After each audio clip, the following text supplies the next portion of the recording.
الحمد لله نحمده ونستعينه ونستغفره ونؤمن به ونتوكل عليه ونعوذ بالله من شرور أنفسنا ومن سيئات أعمالنا من يهده الله فلا مضل له ومن يضلله فلا هادي له وأشهد أن لا إله إلا الله وحده لا شريك له وأشهد أن محمدًا عبده ورسوله أما بعد قال الله تبارك وتعالى في كلام المجيد والفرقان الحميد أعوذ بالله من الشيطان الرجيم بسم الله الرحمن الرحيم والذين يتوفون منكم ويذرون أزواجا يتربصن بأنفسهن 4 أشهر وعشرا وقال النبي صلى الله عليه وسلم كل أمتي يدخلون الجنة إلا من أبى قيل يا رسول الله ومن يأبى قال من اطاعنی دخل الجنہ ومن عصانی فقد ابا او کما قال علیہ الصلاۃ والسلام۔ بھائیو، دوستو، بزرگو، اللہ تبارک و تعالیٰ نے ہم سب کو اس روئے زمین پر پیدا فرمایا اور ہم سب کو اللہ نے عظیم الشان نعمت، جس کو ایمان کی نعمت کہتے ہیں، اس سے ہم سب کو سرفراز فرمایا ہے۔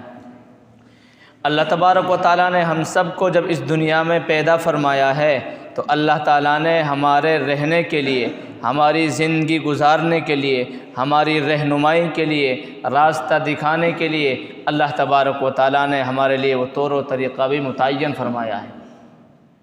جس کو ہم دین کہتے ہیں۔ اللہ تبارک و تعالیٰ نے ہمارے لیے دین اور شریعت کو نازل فرمایا ہے تاکہ ہم اس شریعت اور اس دین کے مطابق مکمل زندگی گزاریں۔ لیکن ہم عام طور پر بعض دین کو عمل پر لے کر آتے ہیں اور بعض دین کو ترک کر دیتے ہیں۔ بہت ساری چیزیں ایسی ہیں جن کو ہم چھوڑ دیتے ہیں حالانکہ ان کو چھوڑنا ناجائز و حرام ہے، اور بہت ساری چیزیں ایسی ہیں جن کو ہم کر بیٹھتے ہیں حالانکہ ان کا کرنا ناجائز و حرام ہے۔ جیسا کہ میں بیان کرنا چاہتا ہوں کہ آج کے دور کے اندر بلکہ ہمارے ہی نہیں بلکہ اکثر ہندوستان کے ممالک کے اندر اکثر یہی معمول ہے، اگر کسی کا شوہر مر جاتا ہے، کسی عورت کا شوہر مرنے کے بعد وہ عورت عدت گزارتی ہے۔ عدت گزارنے کے درمیان میں اور عدت گزارنے کے بعد بہت ساری خرافات ایسی ہیں ہمارے اندر اور ہمارے معاشرہ اور ہمارے گاؤں دیہات اور محلے کے اندر کہ جو چیزیں رسم و رواج اور بدعت کے طور پر وہ ناجائز و حرام ہیں، ان کو نہیں کرنا چاہیے، لیکن ہم ان کو کرتے ہیں۔ ان میں حاجی بھی شامل ہوتے ہیں، ان میں نوازی بھی شامل ہوتے ہیں، ان میں لا علم والے بھی شامل ہوتے ہیں، ان میں وہ لوگ بھی شامل ہوتے ہیں جو دین سے دور ہوتے ہیں، جن کو اس چیز کا علم نہیں ہوتا ہے، حالانکہ ان کھانوں کو جا کر دسترخوان پر بیٹھ کر جو عدت کے طور پر بنایا جاتا ہے، بڑے عیش و آرام کے ساتھ کھاتے ہیں، بڑے اس کو سعادت اور نیک کام سمجھتے ہیں اور ثواب کا کام سمجھتے ہیں۔ حالانکہ میرے بھائیوں، شریعت کا جو دین ہے وہ دین پاک دین ہے، وہ دین مستقیم والا دین ہے، جس کے بارے میں اللہ تبارک و تعالیٰ نے یوں فرمایا ہے، یا ایھا الذین آمنوا ادخلوا فی السلم کافہ۔ اللہ کے نبی صلی اللہ علیہ وسلم کے دور میں بعض وہ لوگ تھے جو پہلی کتابوں پر یعنی تورات پر ایمان رکھتے تھے، لیکن جب وہ ایمان لے کر آ گئے تو انہوں نے اللہ کے رسول سے فرمایا، اے اللہ کے رسول، ہماری شریعت میں اونٹ کا گوشت کھانا جائز نہیں ہے اور آپ کی شریعت میں اونٹ کا گوشت کھانا جائز ہے۔ اے اللہ کے رسول، ہم اس اعتبار سے اونٹ کا گوشت نہیں کھائیں گے کہ ہماری شریعت میں ناجائز ہے، اس اعتبار سے ہم آپ کی شریعت کے تحت نہیں کھائیں گے کہ جائز تو ہی ہے، ضروری تو نہیں ہے، اس لیے ہم ترک کر دیں گے۔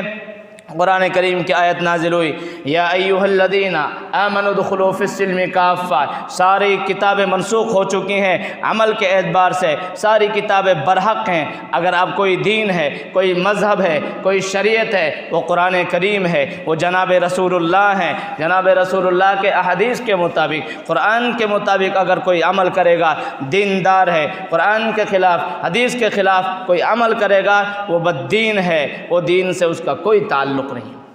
اور آگے فرما دیا اللہ تبارک و تعالیٰ نے، پہلے فرمایا ایمان والو مکمل طور پر اسلام کے اندر، مکمل طور پر، کیوں؟ اس لیے کہ ایمان والے تو ہم بن گئے، زبان سے کلمہ پڑھا ہم نے، دل سے تصدیق کیا اللہ ایک ہے، کرنے والی ذات اللہ کی ہے، سب کچھ مالک و خالق وہی کرتا ہے، مرنے کے بعد ہمیں زندہ ہونا ہے، قیامت قائم ہونی ہے، میدان محشر میں جانا ہے، تمام کی تمام چیزیں برحق ہیں، جنت بھی ہے جہنم بھی ہے، سب چیزیں برحق ہے، ہم ان کو مانتے ہیں، اس کو ایمان کہتے ہیں، لیکن اسلام ایک الگ چیز ہے۔ اس لیے اللہ نے فرمایا یا ایھا الذین آمنو، اے وہ لوگوں جن لوگوں نے کلمہ پڑھ لیا، جن لوگوں نے زبان اور دل سے یہ کہہ لیا کہ ہم مومن ہو گئے، ادخلوا فی السلم کافہ، ابھی تم کامل مومن نہیں، اس لیے اسلام کے اندر مکمل طور پر داخل ہو جاؤ۔ ایک چیز کی بھی گنجائش نہیں ہے شریعت کے اندر، جس چیز میں شریعت کا کوئی ثبوت نہیں ہے، قرآن و حدیث سے جس کا کوئی تعلق نہیں ہے، اس کا کرنا بے دینی ہے، اس کا کرنا ناجائز و حرام ہے۔ اسی طرح میرے بھائیوں آگے اللہ تبارک و تعالیٰ نے ارشاد فرمایا وَلَا تَتَّبِعُوا خُطُوَاتِ الشَّيْطَانِ، اے لوگو شیطان کے نقش قدم پر مت چلنا، قرآن کے خلاف چلو گے شیطان کا نقش قدم ہے، حدیث کے خلاف چلو گے شیطان کا نقش قدم ہے، سنت کے خلاف عمل کرو گے، جناب رسول اللہ کے طریقے کے خلاف عمل کرو گے، شیطان کا نقش قدم ہے، اور یہ شیطان کا نقش قدم وہ قدم ہے جو انسان کو جہنم کی تہ میں لے جا کر گیر دیتا ہے۔ اور میرے بھائیوں آج شیطان کو ہم نے اپنا دوست بنا رکھا ہے، اور آج شیطان کی پیروی کر لیتے ہیں۔ کل قیامت کے دن اللہ کے دربار میں جب پیشینگی ہوگی تو فرمائیں گے یا اللہ ہم تو ان کی پوچھتے تھے، ان کو مانتے تھے، ان کی بات مانتے تھے۔ شیطان کہیں گے نہیں میں نے ان سے نہیں کہا کہ تم نماز چھوڑو، میں نے نہیں کہا ان چیزوں سے۔ شیطان وہاں بری الذمہ ہو جائے گا، یہ اللہ خود نماز چھوڑ بیٹھا، یہ اللہ خود یہ گناہ کا مرتکب ہو گیا۔ اس لیے میرے بھائیوں ہمیں مکمل دین پر عمل کرنا ہے۔ میرا بیان کرنے کا مقصد یہ ہے کہ عدت تین طرح کی ہوتی ہیں، یہ سمجھ لینا، عدت تین طرح کی ہوتی ہیں۔ نمبر ایک وہ عدت جو طلاق کی عدت ہو، اس طلاق میں بھی دو قسمیں ہیں۔ نمبر ایک طلاق کی تین قسمیں ہیں، آپ سمجھو علمی بات ہے، آپ لوگوں کے ذہن میں رہنی چاہیے۔ طلاق کی تین قسمیں ہیں، ایک طلاق وہ طلاق جس کو طلاق رجعی کہتے ہیں، نمبر دو دوسری طلاق وہ ہے جس کو طلاق بائن کہتے ہیں، تیسری طلاق وہ ہے جس کو طلاق مغلظہ کہتے ہیں۔ طلاق رجعی کہتے ہیں کہ کوئی آدمی اپنی بیوی کو صرف ایک طلاق دے، میں نے تجھ کو ایک طلاق دیا ہے، اب اس مرد کے لیے دو طلاق اور باقی رہ گئی، 3 مہینہ تک اگر وہ چاہتا ہے کہ آپس میں مرد بیوی کا پھر دوبارہ سے پیار محبت ہو گیا، اب وہ اپنی بیوی سے کہہ لے 3 مہینہ سے پہلے میں نے تجھے رجوع کر لیا، اس کے بعد دونوں ایک ساتھ رہ سکتے ہیں، کوئی حرج نہیں ہے۔ اور شریعت نے حکم دیا ہے اگر کسی کو طلاق دینی ہے جوانی میں اپنے ہوش کو مت کھو بیٹھو، اگر کوئی انبن ہو جاتی ہے کوئی بات نہیں، انبن ہوتی رہتی ہیں، ہو جاتی ہے مرد بیوی میں ہزاروں بات ہو جاتی ہیں، 3 طلاق مت دو۔ 3 طلاق دینا بے وقوفی کا کام ہے، جاہلوں کا کام ہے، بلکہ ایک طلاق دو، اس سے آپ کا کام حل ہو جائے گا۔ اگر آپ کو وہ بھی نہیں رکھنی ہے پھر بھی حل ہو جائے گا، لیکن شریعت کے مطابق اگر آپس میں رہنا ہے 3 مہینہ سے پہلے رجعت کر لو، آپس میں رہ سکتے ہیں، زبان سے کہہ دو میں نے تجھ سے رجوع کر لیا، ہو گیا۔ اگر 3 مہینہ تک بیوی سے رجوع نہیں کیا، بیوی سے کوئی تعلق قائم نہیں کیا، 3 مہینہ کے بعد اب بیوی کو طلاق بائن پڑ گئی، یعنی بیوی سے نکاح ختم ہو گیا، بیوی سے نکاح ختم ہو گیا۔ اگر اس کے بعد پھر دوبارہ ایک ساتھ رہنا چاہتے ہیں مرد اور بیوی دونوں، تو دونوں نکاح پڑھوا سکتے ہیں، نکاح پڑھنے کے بعد پھر دونوں ایک ساتھ رہ سکتے ہیں، اس کو کہتے ہیں طلاق بھائی۔ 2 اگر طلاق دیں گے تب بھی یہی حکم ہے، تینوں طلاقوں کی، طلاق بائن، طلاق مغلظہ، طلاق رجعی، تینوں کی 3 مہینہ عدت ہے، یعنی 3 طہر۔ والمطلقات یتربصن 3 قروء، قرآن نے بیان کیا 3 حیض مطلقہ عورتیں 3 حیض اپنی عدت کو شمار کریں۔ اگر کسی نے اپنی بیوی کو 3 طلاق دے دی ہیں، اب 3 طلاق دینے کے بعد اس کے لیے کوئی گنجائش نہیں، دروازہ بند ہو چکا ہے، یہ طلاق کھلنے والا نہیں ہے۔ اب 3 اگر دونوں پھر چاہتے ہیں ارے میری بیوی میرے ہاتھ سے چلی گئی، ہم دونوں ایک ساتھ رہا کرتے تھے، اب دونوں شرمندہ ہو رہے ہیں، اب دونوں چاہتے ہیں ایک ساتھ رہیں، اب اللہ نے حکم دیا ہے تو پاگل بناتا تو نے ایک 3 طلاق کیوں دی؟ بیوی کے لیے اللہ تبارک و تعالیٰ یہ اس کے لیے عار دلا رہے ہیں، تجھے شرم نہیں آتی کہ تو اپنی شوہر کی اطاعت کیوں نہیں کرتی؟ ادھر مرد کو شرم دلا رہے ہیں۔ اگر دونوں آپس میں ساتھ رہنا چاہتے ہیں 3 مہینہ کی عدت بیوی گزارے گی، 3 مہینہ کے بعد کسی اور شوہر سے پھر نکاح کرے گی، اس سے اگر وہ اس کے نکاح میں رہے گی، جب وہ دونوں آپس میں میاں بیوی صحبت کر لیں گے، اس کے بعد اگر وہ دوسرا شوہر راضی راضی طلاق دے دیتا ہے، پھر 3 مہینہ عدت گزارے گی، اس کے بعد اس سے نکاح ہو سکتا ہے۔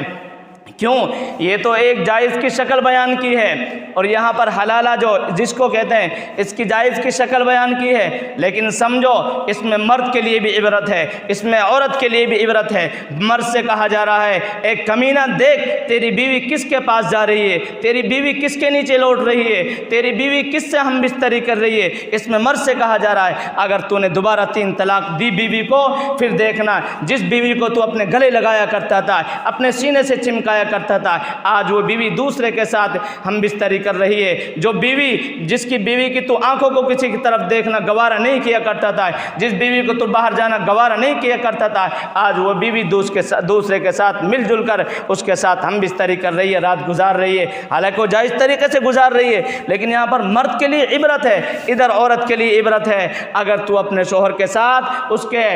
حسن سلوک کے ساتھ رہتی، شوہر کی اطاعت اور فرمانبرداری کرتی، تو تجھے یہ پاپڑ پھیلنے نہ پڑتے۔ ادھر 3 مہینہ ادھر کسی اور کے ساتھ تو مل رہی ہے، ادھر پھر 3 مہینہ تیرے لیے پریشانی ہی پریشانیاں ہیں۔ تو اس لیے اگر کسی کو طلاق دینی ہے، اگر کوئی نوبت آ جاتی ہے، کوئی پریشانی آ جاتی ہے، زیادہ انبن ہو جاتی ہے، نہیں بن پا رہی ہے، کوئی صورت ہو گئی، صرف 1 طلاق دو، یہ طلاق کا بہترین طریقہ ہے، بہترین طریقہ ہے طلاق کا۔ اس سے سارے کے سارے کام حل ہو جاتے ہیں۔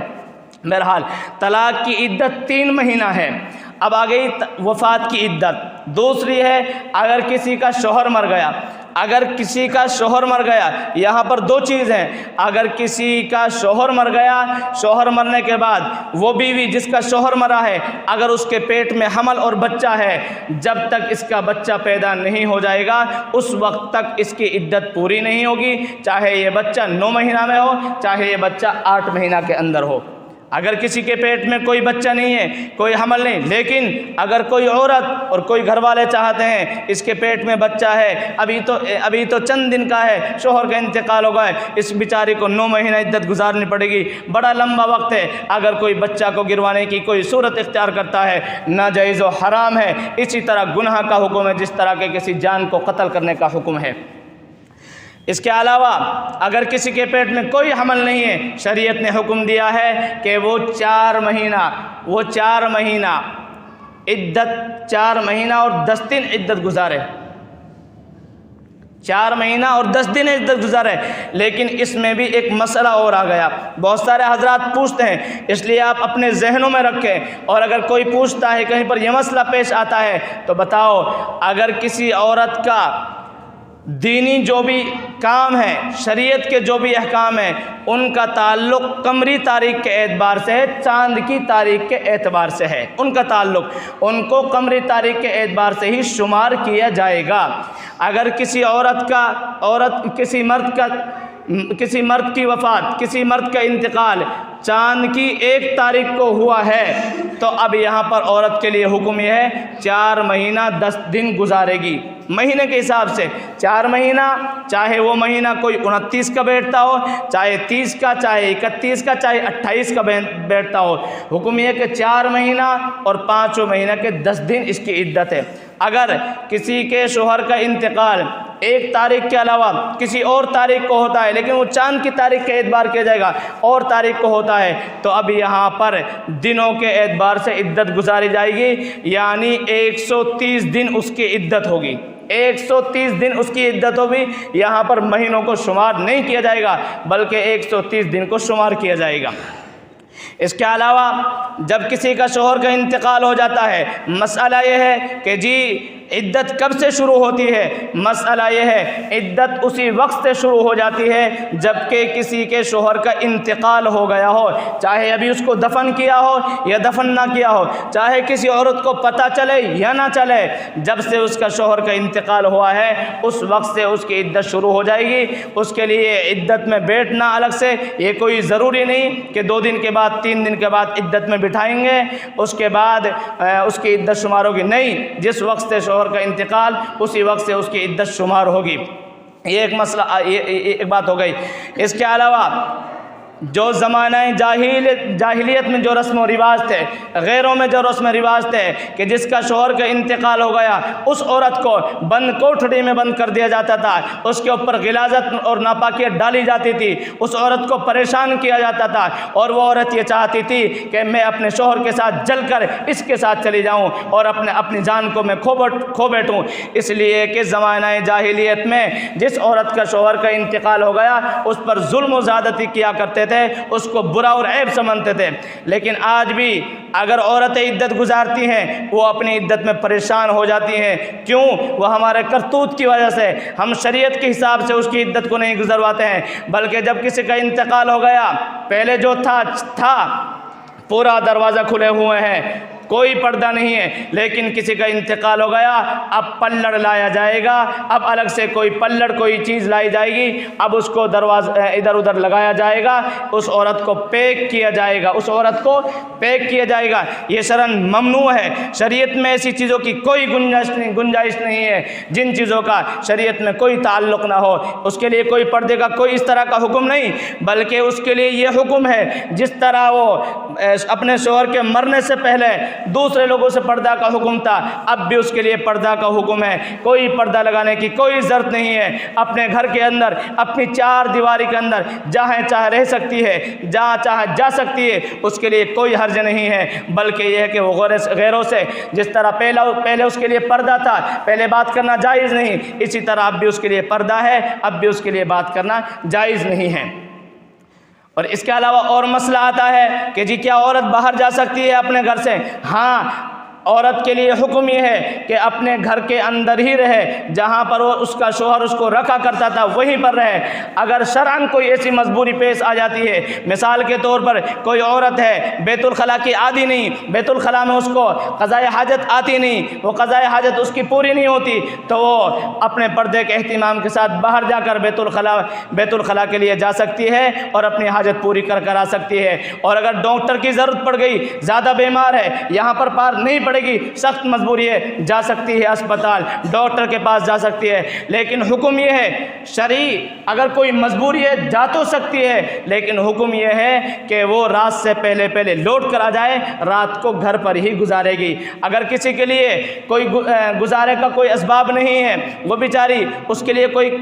پیسے وغیرہ کا کوئی انتظام نہیں کھانا پینے کا، تو وہ کھانے پینے کے کمائی کے لیے بھی باہر جا سکتی ہے، رات سے پہلے اپنے گھر کر لوٹ کر آ جائے۔ اس کے علاوہ عدت جب اس کی پوری ہوتی ہے، 4 مہینہ جب 10 دن ہو جاتے ہیں، عدت پوری ہونے کے بعد اب یہاں پر اس کے ماں باپ، اس کے بھائی بہن اس کے لیے جوڑا اور کپڑے لاتے ہیں، اس کے رشتہ دار اس کے پاس آ کر جمع ہوتے ہیں اور کھانا پینا پکاتے ہیں۔ یہ سب کے سب رسم و رواج ہیں جو کہ بدعت ہے۔ اللہ کے رسول صلی اللہ علیہ وسلم نے ارشاد فرمایا وَكُلُّ بِدْعَةٍ ضَلَالَةٍ، ہر بدعت گمراہی ہے، وَكُلُّ ضَلَالَةٍ فِي النَّارِ، اور ہر گمراہی جہنم میں دھکیلنے والی، جہنم میں لے جانے والی ہے۔ اس لیے عدت کے موقع پر کھانا پکانا، اس عورت کے لیے جوڑا وغیرہ لے کر آنا، یہ کوئی درست نہیں ہے، ناجائز و حرام ہے۔ کل پرسوں بچے کہنے لگے جی کل کی بات ہے، کھانا لے کر آئی میرے لیے، کہیں سے بھی آیا، بہرحال نو جی لوگ کہاں سے آیا ہے؟ ماموں کے یہاں سے آیا ہے، ماموں کا انتقال ہو گیا، اب وہ عورت عدت سے اٹھی ہے، میں نے کون اس کو اٹھانے کے لیے گئے تھے، کیا ضرورت ہے اٹھانے کی؟ کیا اس کو 2-4-5 آدمی اٹھانے کے لیے الگ سے گئے؟ اس کے ہاتھ پیر ٹوٹ چکے ہیں، وہ کھانا لے کر آئے تھے۔ میں نے کہا میں بالکل نہیں کھاؤں گا، اس طرح کا میں کھانا نہ کھاتا ہوں، نہ میں یہاں پر جاتا ہوں، نہ میں اس چیز کا قائل ہوں۔ میں تو یہ کہتا ہوں عدت کے طور پر، اور اگر کسی آدمی کا انتقال انتقال ہو جائے وہاں پر جو کھانا بنایا جاتا ہے 1 2 3 4 پتیلا، میں اس کا بھی قائل نہیں ہوں۔ میں تو یہ کہتا ہوں یہ سب کی سب رسومات ہیں جن کو ترک کرنا چاہیے، قرآن و حدیث سے جن کا کوئی تعلق نہیں ہے۔ تفصیل کا موقع نہیں، میں آپ کے لیے ایک ایک بات کو کھول کھول کر بتاتا اور آپ کے دماغ میں یہ بات بیٹھ جاتی، آپ بالکل صحیح کہہ رہے ہیں۔ اس لیے میرے بھائیو، عدت کسی کی پوری ہو، بتاؤ مت کب عدت پوری ہو رہی ہے، اور وہاں پر عدت کے دن جاؤ مہین، کیا 4 مہینہ 10 دن پہلے نہیں تھے؟ آپ پہلے کیوں نہیں گئے؟ پہلے آپ نے کھانا کیوں نہیں پکایا؟ غریبوں پر آپ تقسیم کر دیتے، مدارس کے بچوں پر تقسیم کر دیتے، ان پیسوں کو کہیں اور لگا دیتے۔ آپ ان پیسوں کو لگا رہے ہیں، ان کا کوئی ثواب نہیں پہنچ رہا ہے، بلکہ بجائے بدعت اور رسومات کے ہونے کے اعتبار سے گناہ ہو رہا ہے۔ اس لیے میرے بھائیوں، مکمل دین پر چلنے کی کوشش کرو۔ اللہ کے رسول نے ارشاد فرمایا، لا یؤمن احدکم حتی یکون ہواہ تبعا لما جئت بہ، تم میں سے کوئی آدمی اس وقت تک کامل مومن نہیں ہو سکتا جب تک کہ اس چیز کی اتباع نہ کرے جس کو میں لے کر آیا ہوں۔ قرآن و حدیث میں جو چیز ہمارے لیے بیان کی گئی ہے، اپنے علماء سے پوچھ کر ان پر عمل کرنے کی کوشش کریں، ہر کام کو پوچھ کر کرنے کی کوشش کریں، اس لیے کہ میرے بھائیوں، ہمارے پاس قرآن و حدیث موجود ہے۔ اللہ نے ہمیں مسلمان اور ایمان والا بنایا ہے، ہم اپنے ایمان پر، اسلام پر عمل کرنے کی مکمل کوشش کریں۔ اللہ مجھے بھی اور آپ سب کو بھی عمل کی توفیق نصیب فرمائے۔ اگر کوئی مسئلہ دریافت کرنا ہے ان چیزوں کے متعلق، کوئی حرج نہیں ہے، انشاءاللہ آپ کا بیٹا حاضر ہے آپ کی خدمت کے لیے۔ 24 گھنٹے میں دین کے اعتبار سے کوئی بھی مسئلہ پوچھنا چاہ سکتے ہیں، پوچھ سکتے ہیں، انشاءاللہ ہم جواب دیں گے۔ ہمیں نہیں ہے اس کی چیز کا علم، کتابوں کو اٹھائیں گے، قرآن کو اٹھائیں گے، احادیث کو اٹھائیں گے، کھنگالیں گے، رات کو دن کو لگائیں گے اور آپ کے لیے اس چیز کو حل کر پیش کریں گے۔ اس لیے کہ آپ حضرات کی وجہ سے ہی، آپ حضرات کی کوشش اور محنت سے ہی ہم عالم بنے ہیں مدارس کے اندر۔ ہم آپ لوگوں کی خدمت کے لیے ہیں، خدمت کریں گے اس اعتبار سے انشاءاللہ، لیکن دین پر صحیح طور پر چلنے کی کوشش کرو۔ اللہ مجھے بھی اور آپ کو بھی مکمل دین پر عمل کی توفیق نصیب فرمائے۔